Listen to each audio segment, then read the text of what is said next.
Comme vous venez de le voir, il y aura Alix dans la vidéo. Salut ses amis. J'espère que vous allez bien. Aujourd'hui, comme vous avez vu au titre et la miniature, on est encore dans un village de concession. La spécificité d'ici, c'est que vous venez de voir japonaise. Pas les japonaises celles-là, elles proviennent du Japon. C'est ça la petite spécificité. Et on va vous expliquer pourquoi les voitures qui viennent du Japon sont vraiment des voitures excellentes. Et d'ailleurs, j'en profite pour dire que j'ai une boîte avec laquelle on importe des voitures du Japon. Le lien est dans la description, c'est CIE, Compagnie International Export. Si vous êtes intéressé par des voitures qui sont à Dubaï ou qui sont même au Japon ou quoi que ce soit dans le monde, on peut vous apporter Allemagne, Belgique, enfin bref, partout. Les liens sont dans la description. Là déjà, on va commencer de voir une voiture que j'aime plutôt bien, la C63 phase 1. De quoi? Vous voulez voir Alix? Ok.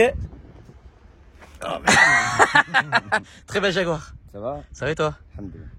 Comment ça se passe? Cherche une voiture? Ça c'est une petite voiture. Là, t'as vu quelque chose qui t'intéresse plutôt pas mal. Ouais. Mais bon, je sais pas. Je sais pas. Non, mais vraiment, t'es vraiment intéressé par l'acheter? Ouais, j'aime bien la voiture. Ouais. J'aime pas l'intérieur. T'aimes pas l'intérieur? Bon, on va vous montrer ce que c'est. Alix est donc intéressé par une voiture. Alors ouais, je te vois vraiment pas rouler avec la Jaguar. Bon, t'as vendu ta E55 du coup depuis la break. T'es intéressé par une E55. T'en as pas mal en fait des E55. Ah, mais ça c'est une supercharge. Ah, Supercharge. C'est quoi le 5 litres 5, c'est ça? J'ai eu un bon maître pour les Mercedes. Tu m'as bien appris quand même. Et t'aimes pas l'intérieur? Non, l'intérieur un peu bizarre. Bon, après il y en a d'autres, hein. Il y a tout un marché. Bien sûr. Là, c'est le premier vendeur, mais on va en voir d'autres. Carbone blanc. C'est bizarre, non? Dites-moi dans les commentaires ce que vous en pensez de ce carbone blanc comme ça là. Autre petite spécificité de la vidéo, on va checker aussi le VIN de la voiture. C'est aussi en partenariat avec Car Vertical. Merde, filtre Cayenne. Ouais, c'est qui voudrait dire qu'il y a peut-être une préparation. Donc là on est à Dubaï. Ces voitures-là viennent du Japon. Alors ouais. Elles sont vendues donc pour le marché, bah, forcément pour les gens locaux. Ouais. Mais le vendeur qui est derrière nous nous a aussi expliqué que c'était aussi possible de les exporter. Pourquoi c'est intéressant d'acheter une voiture du Japon? Plus propre que les voitures locales ici, parce que les gens font moins attention aux intérieurs. Et puis les voitures sont moins... Ah oui, elles sont soumises à la chaleur par rapport aux véhicules d'ici. Ouais. Et il y a aussi une spécificité, pourquoi les Japonais vendent beaucoup leurs voitures, c'est qu'en fait tous les ans, plus ton véhicule est vieux, plus les taxes augmentent. Donc c'est pour ça. Ça te coûte le poids de la voiture. Ouais. Donc c'est relou quoi. Donc pour ça qu'on trouve beaucoup de véhicules japonais sur le marché. Moi je pense que tu as une petite lame carbone à l'avant que j'aime bien. Je vais la remettre en condition. Mais... Oui. Mais tu veux vraiment l'acheter? Combien le prix d'ailleurs? 35 000 dirhams. 30, ce qui fait en euros? 9 000 euros. Ouais, c'est propre. Oui d'ailleurs on dit le prix parce qu'Alix va en acheter une. Et comme ça vous êtes à peu près au courant, on va vous dire un peu les prix tout au long de la vidéo. C'est énorme en fait. Voilà, c'est énorme. Tac. On a le VIN ici, on va voir ça tout de suite. Comment vous expliquer le rush suivant? On était à Dubaï il y a quelques secondes et là on est à Chicago.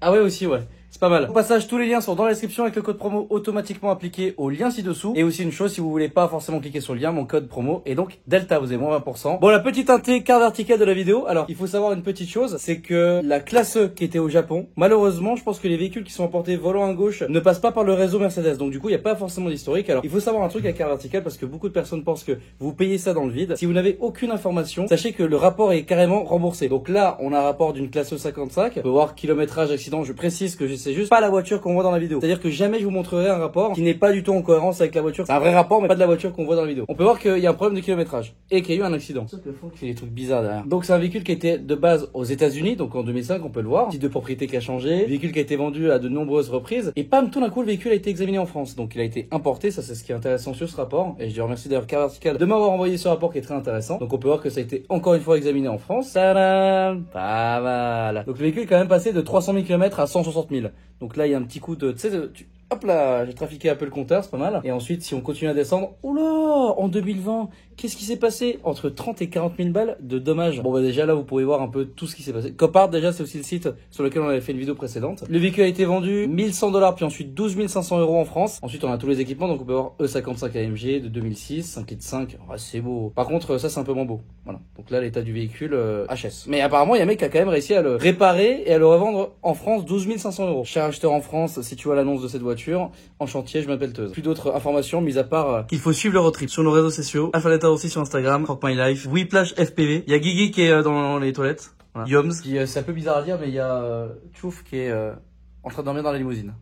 Allez, on retourne avec Alix à Dubaï. C'est la voiture du local, ça, non? Ah ouais, alors ça, c'est la voiture en fait que les locaux achètent. C'est pour faire les Émirats, parce qu'il y a beaucoup de locaux qui travaillent à Abu Dhabi, mais qui vivent après Dubaï. Ah oui, donc 1h30 de route, quoi. Ou 2 heures, ça dépend. Ouais, ouais. Et en fait, ça, c'est vraiment la voiture qu'ils achètent le plus. Pour plusieurs raisons, parce que c'est un vrai salon. Ouais. D'ailleurs, je suis sûr qu'elle appartient au propriétaire ici. Qui est derrière. En pièces détachées, ça coûte rien du tout. Ah oui, pour réparer la voiture, c'est nickel. Bon, ici, il y a beaucoup de Mercedes. On va faire un peu le tour et on verra qu'il y a d'autres caisses. CLS 63, une Continental GT phase 1. And this car from Japan, Japan too? as well, Ok. yeah. 2006, donc GT. Petit CLS 63. Je vais pas rouler en CLS 63, je te vois bien. Carbone à l'intérieur. Combien il a dit le prix? 135 000 €. Tu veux pas rouler en CL? Non. Pourquoi? Parce que ça tombe en panne. J'en ai tellement réparé à Dubaï. C'est vraiment magnifique. Hein. Je trouve ça très très joli. C'est l'ancêtre en fait de la classe S coupé du coup. T'en as beaucoup réparé? Ouais, des suspensions et des problèmes électriques à l'intérieur. J'en ai même eu une qui prenait feu à l'arrière. Ah bon? Classe S phase 2 avec petit porte-drapeau. Et Alix trouve très sympa cette A8 phase 1. Pas beaucoup d'Audi à Dubaï quand même. Hein. Non, parce que les pièces coûtent très très cher. Ah. Il faut le prix, voire 5 fois le prix. Des européennes? Ouais. Ah ouais. What's the price of this? This one is a 65,000. 65 000. 65 000 dirhams, ok. 2012. And that?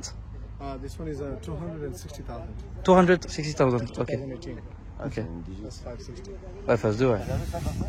Toi, t'as flashé sur le 55. Voilà, c'est le premier concessionnaire qu'on fait donc. Comme d'habitude, c'est toujours des très grands villages, donc on va prendre la voiture, qui est la Dodge Charger qui est ici. Là, il fait pas très chaud, il fait quoi, 28, 30 degrés? Il y a un petit vent, c'est pas mal. Là, les Japonais, ils adorent les Allemands, hein. Let me introduce Alexis. Alexis. Alex.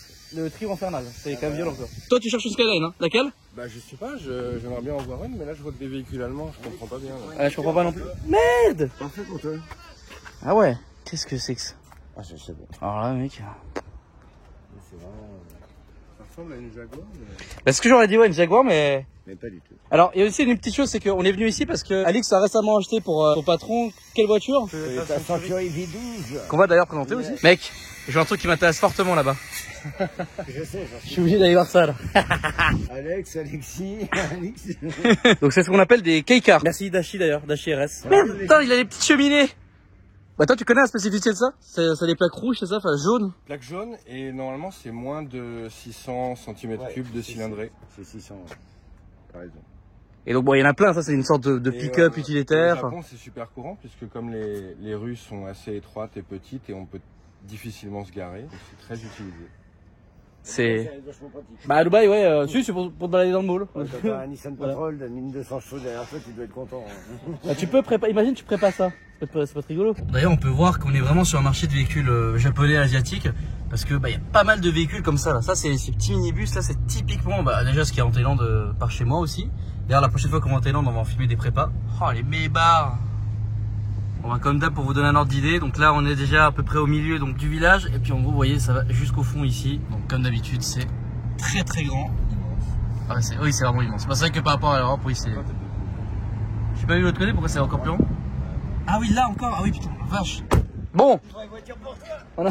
C'est pas toi qui conduis ça en Suisse? Non, c'est pas moi qui conduis les petites polos comme ça en Suisse. Ta mère, c'est quoi? Ah, c'est une polo la voiture de ma mère, ouais, mais bon. À GTI. Là, on est chez le vendeur à qui t'as acheté les Century, c'est ça? Ouais.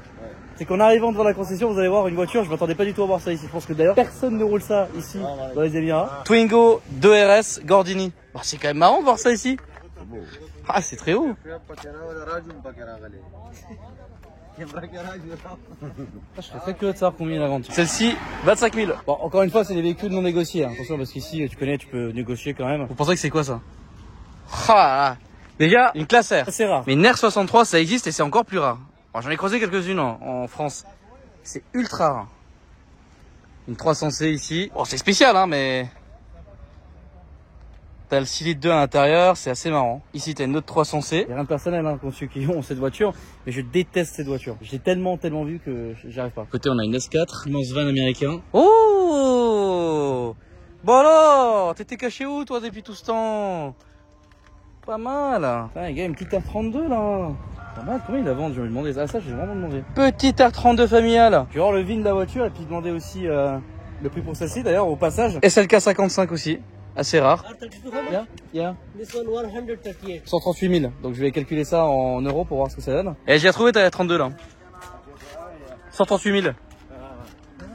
Ah, intéressant. Tu kiffes? Ah ouais. Ça c'est une voiture. Ça c'est une vraie caisse de ouf. Boîte SMG. Ouais, par contre les sièges sont stylés ouais. Wow, petit custom du volant. T'as les palettes et tout. Ouais. Ouais.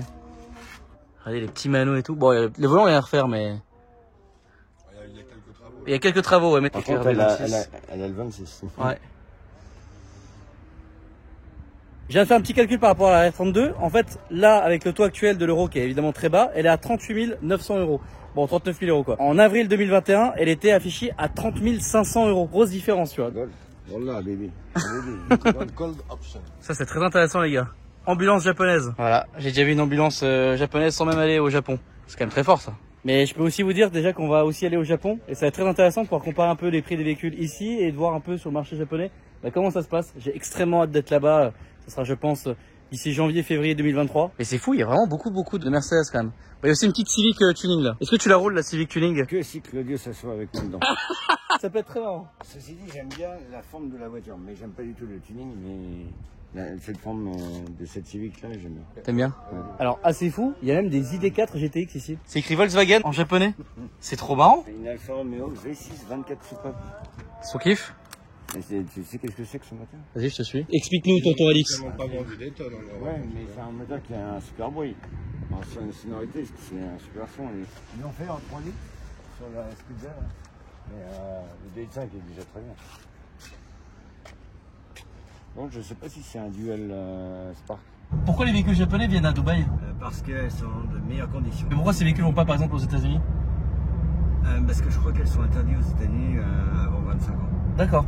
Il me semble que c'est la loi, mais j'avais vu des youtubeurs américains qui expliquaient un peu ça, qu'il n'y avait pas de tour, qu'ils n'avaient pas le droit d'importer un véhicule japonais avant qu'ils aient 25 ans. En fait, Dubaï, c'est un peu la plaque tournante du monde en termes automobile. On peut un peu dire ça au final. Automobile, hein. Oui, pour plein de choses. Oui, c'est vrai que bah, nous, on est sur une chaîne automobile, mais c'est vrai que Dubaï, c'est une plaque tournante pour beaucoup de business dans le monde. Mais c'est vrai que au niveau de la plaque tournante du châssis, il est vrai qu'ici, les véhicules américains, le problème, c'est que c'est beaucoup de véhicules salvage. En fait, les Américains gardent les bonnes voitures chez eux. Ouais. Exactement. Et on voit les pourris un peu partout dans le monde. Aux États-Unis, c'est pas toi qui décides ou pas si tu peux réparer la voiture, c'est vraiment les assurances. D'accord. Et le truc, c'est que. Dès que c'est salvage, c'est mort. Ouais, dès que c'est salvage, en fait, t'as même pas le droit de la réparer. Ah, c'est pour ça que les véhicules arrivent ici. Et donc, c'est pour ça qu'on se retrouve avec des Dodge Charger. Bon, pas celle-là, hein, des Dodge Challenger, etc. Complètement défoncés qui coûtent que dalle à Dubaï. Encore une fois, hein, je vous ai parlé de la boîte d'importation, mais il faut faire très attention aux véhicules que vous importez. Oui, il y a des très bonnes affaires à faire, mais souvent, quand c'est trop une bonne affaire, c'est bizarre des fois.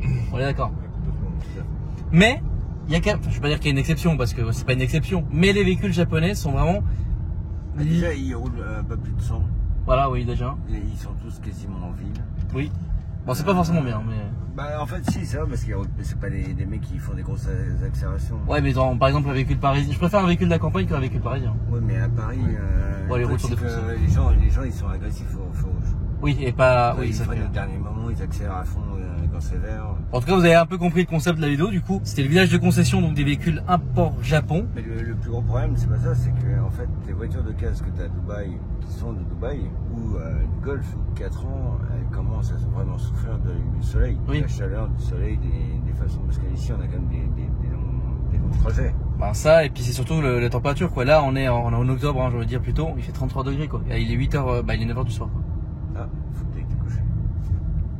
S'il te plaît, encore 10 minutes. Et le truc, c'est que les voitures japonaises, elles souffrent pas de tout ça. Et que, en fait, tu peux acheter une voiture d'occasion, on va dire, qui a 10 ans, même 15 ans, dans un état. Bah, comme la Toyota Century qu'on va voir bientôt en vidéo, du coup. Tout à fait. Ici, tu veux une voiture qui a le même âge.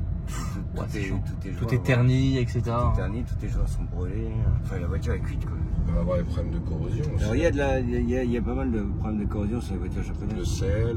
Le sel, mais ils ont quand même des bons traitements. De toute façon, ils sont soignés en général de leurs autos et les autos dorment rarement dehors. Alors, en fait, les voitures qui sont avant 2005 ont de la corrosion en général. Après 2005, c'est rare de trouver de la corrosion. Bon, dans tous les cas, j'espère que vous avez kiffé la vidéo. Un petit sujet léger, puis c'était aussi intéressant de voir un peu des véhicules différents, des véhicules par exemple japonais. Alix, je te remercie comme d'hab.